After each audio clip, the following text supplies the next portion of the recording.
मौलवी साहब एक छोटे से गांव की मस्जिद में बच्चों को पढ़ा रहे थे। उनके शागिर्द हमेशा दिलचस्पी से उनकी बातें सुनते थे।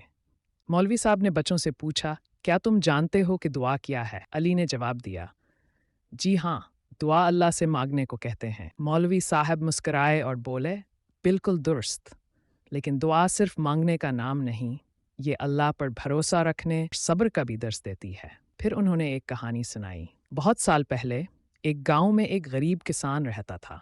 उसके पास बहुत कम पैसे थे, लेकिन वो कभी अल्लाह से मायूस नहीं हुआ। हर दिन वो अल्लाह से दुआ करता, या अल्लाह मेरे हालात बेहतर कर दे। एक दिन एक अमीर ताजिर इसके गांव आया और किसान को काम करने का मौका दिया।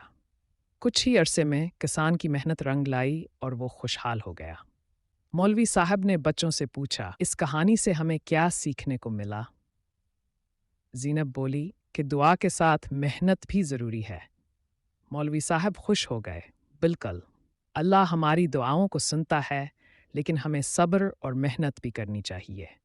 बच्चों ने हाथ उठाए और दुआ मांगी, या अल्लाह हमें नीक बनने, इल्म हासिल करने और सब्र करने की तौफीक अता फरमा। आमीन।